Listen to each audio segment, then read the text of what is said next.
പണിയുടെ തമിഴ് വേർഷൻ നാളെ തിയേറ്ററുകളിലെത്തും. നമസ്കാരം, കൊട്ടാരക്കര മീഡിയയിലേക്ക് സ്വാഗതം.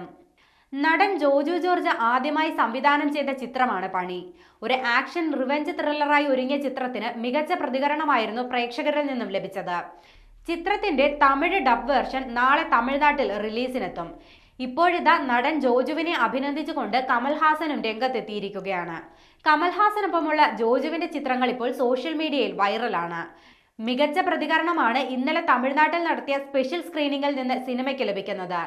ചിത്രത്തിന്റെ തമിഴ് ട്രെയിലറും അണിയറ പ്രവർത്തകർ പുറത്തുവിട്ടിരുന്നു.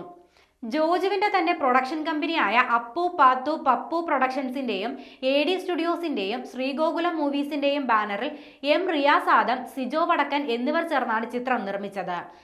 ചിത്രത്തെ അഭിനന്ദിച്ച് സംവിധായകൻ ഭദ്രൻ കഴിഞ്ഞ ദിവസം രംഗത്തെത്തിയിരുന്നു.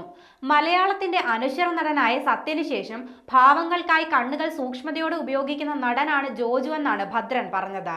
മികച്ച പ്രതികരണങ്ങൾ നേടിയ പണി ഇതുവരെ 35 കോടിയാണ് ബോക്സ് ഓഫീസിൽ നിന്നും നേടിയെടുത്തത്. ഇതോടെ ജോജുവിന്റെ കരിയറിലെ ഏറ്റവും ഉയർന്ന കളക്ഷൻ നേടുന്ന സിനിമയായി മാറിയിരിക്കുകയാണ് പണി.